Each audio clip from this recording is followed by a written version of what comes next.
Good afternoon, class 8th. Yesterday I have explained you this lesson, Father's Laughter. It was a quite interesting lesson. In this, son is describing what type of nature his father has and what type of anger he has. So this is a quite good description of the nature of the father. So like this, I will give you as a homework also. You have to write a character sketch of your grandfather. Okay, you can refer this text for that. You can write that character sketch. You will write about your grandfather and about 80 words, that what type of temper he has, what type of person he is. So you write his character. All of you will write about your grandfather. Okay, so I have sent you the image of the word meanings also. Now we will discuss today about the comprehension part. So, what was the rare sight for the author in his childhood? Rare sight means बहुत ऐसी site जो आप बहुत कम देखते हो, ऐसा scene जो आपको बहुत कम मिलता हो देखने को. तो ऐसी कौन सी साइट थी जो ऑथर को चाइल्डहुड में बहुत कम देखने को मिलती थी? So this time you will try to write your question answers yourself. Okay, I will just give you the idea. You will write it yourself. The rare sight was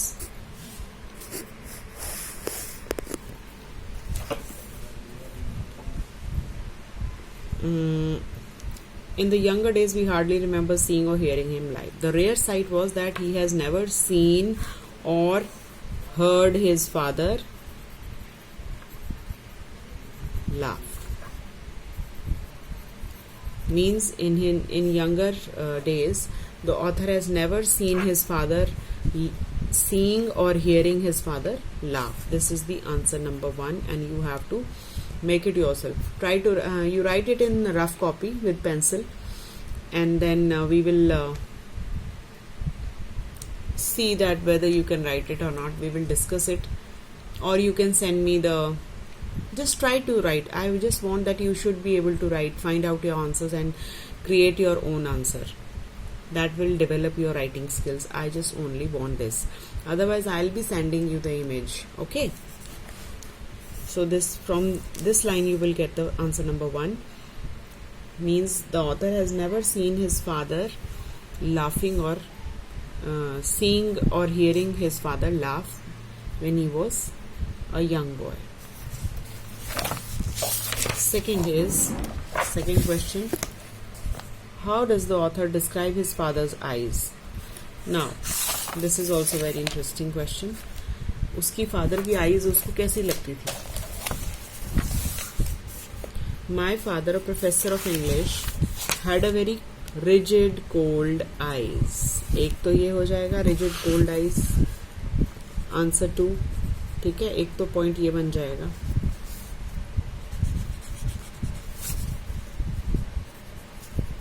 एक point ये बन जाएगा. दूसरा, his eyes never flickered, penetrating deep into the person in front.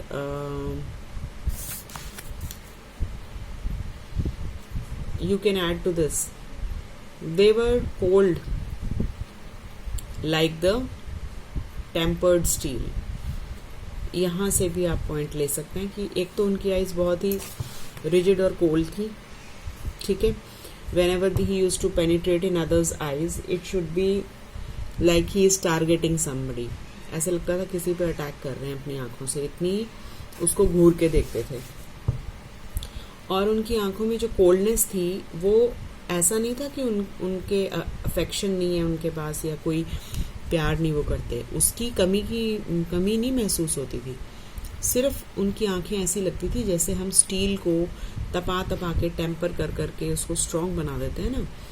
ऐसे ही उनकी आंखों की जो लुक थी, जो स्टेयर थी उनकी आईज की, it was like the steel tempered. Okay, so you can take second point from here also. You can describe his eyes from here. Third question is, how would the author try to gauge his father's mood every morning? Gauge means to measure, कि आज उसके father का mood कैसा है. Now from here you will get the idea. Every morning we would try to gauge father's mood from the movement of his eyes.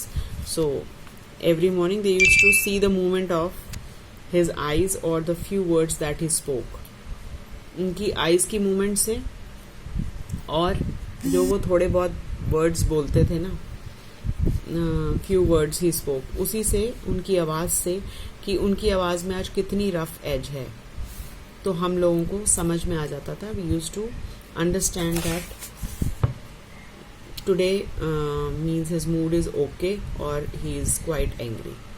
So with the movement of his eyes and few words he spoke, they use to gauge father's mood.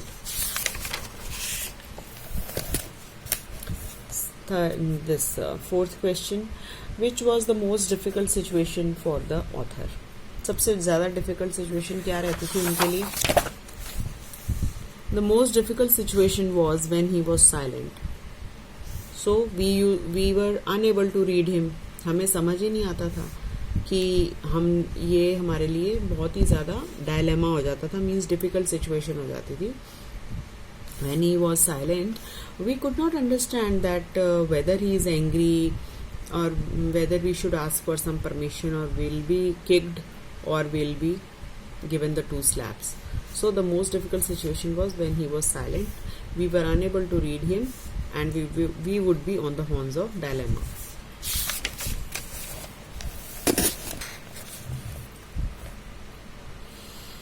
Fifth question. How does the author describe his father's mood? उसके father के moods को उन्होंने कैसे describe किया author ने? It is here. This one. My father's moods were like Chennai's climate. Chennai के climate की तरह उसके फादर के मूड होते थे. हॉट तो वो रहते ही थे, गरम मिजाज के थे, कभी कभी उससे ज़्यादा गर्म हो जाते थे और कभी बहुत ज़्यादा हॉटेस्ट हो जाते थे. ठीक है, तो उनका जो डिस्पोजिशन था, जो उनका नेचर था, मूड्स जो थे उसके फादर के, it was like this.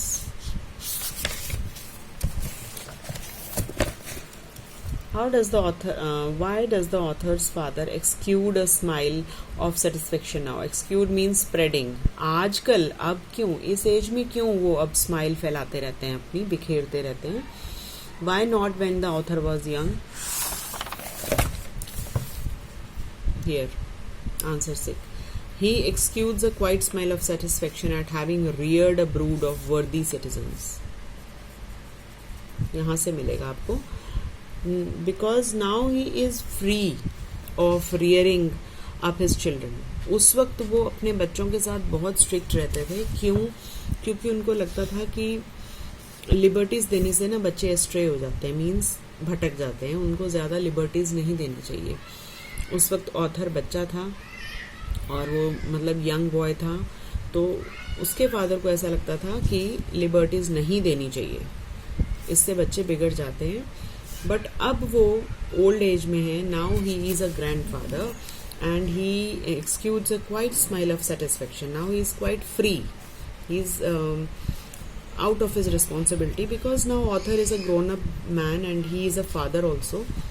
So now his father, author's father, is satisfied because he is now over with his responsibility of breeding the worthy citizens. Means उसने अपने बच्चों को अच्छा सिटीजन बना दिया है, अच्छे इंसान वो बन चुके हैं, बहुत ज़्यादा डिसिप्लिन में पले हैं. अब जो ऑथर का फादर है उनको कोई चिंता नहीं है. He is freed now.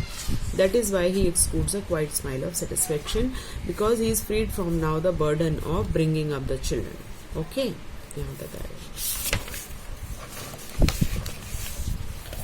Now here the author describes his father to be an angry as well as a lovable and caring person. Author अपने फादर को एंग्री तो मानता ही है, उसके फादर एंग्री डिस्पोजिशन के थे. उससे साथ साथ एंग्री होने का मतलब ये नहीं है बच्चे की कोई प्यार नहीं करता.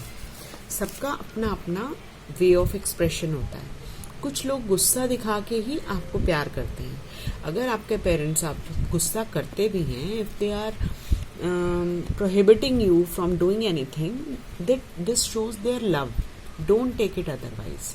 So here author is saying the same thing, that whether he was an angry man, but that doesn't mean that he was not lovable or caring. वो हमारा उतना ही ध्यान भी रखते थे, ठीक है, वो एक्सप्रेस नहीं करते थे अपने लव को. उनका वे ऑफ एक्सप्रेशन था डिसिप्लिन. वो हमारे साथ रिजिड रहते थे, कूल रहते थे. Not cool in the sense that he was a very disciplinarian person. He wanted his children to be always be in discipline. So go through the text and find 8 words that describe father's anger.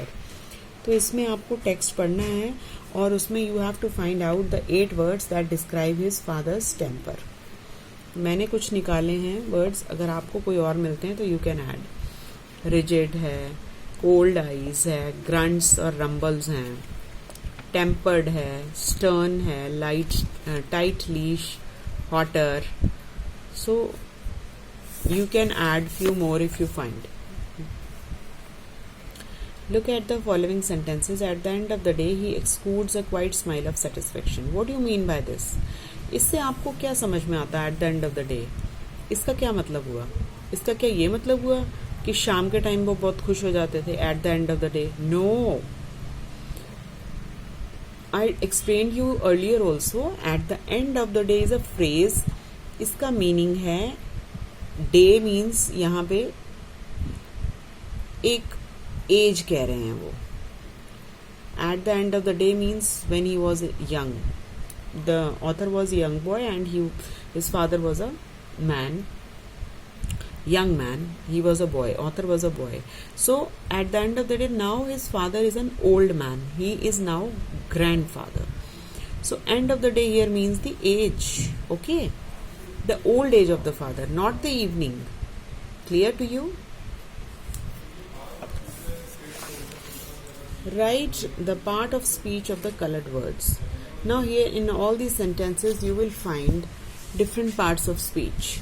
You have read about that there are 8 parts of speech: noun, pronoun, verb, adjective, preposition, conjunction, and conjunction and adverbs also. So all these are 8 parts of speech. So you have to find out in each sentence that which part of speech it is.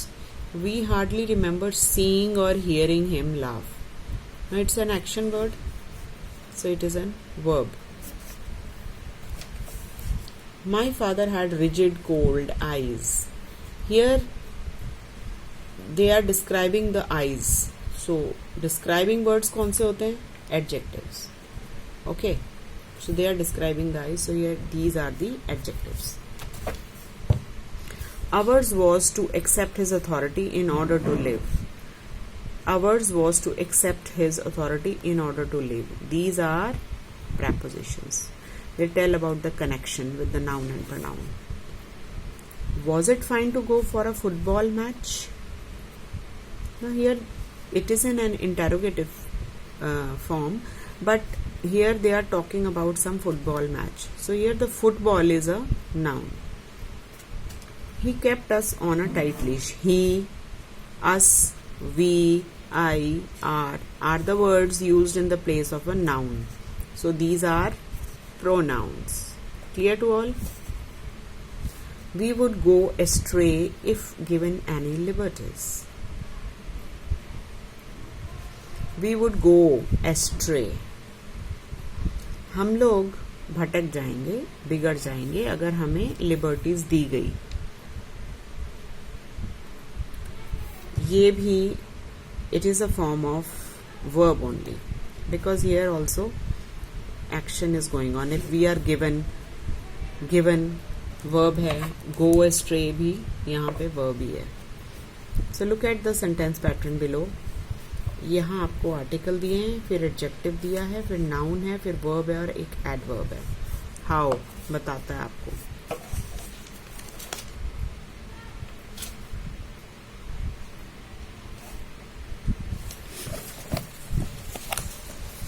So here it is a table, so you can just go through the table, here the articles are given, ये सारे adjectives हैं, ये nouns हैं, ये verbs हैं और ये आपके एडवर्ब्स हैं।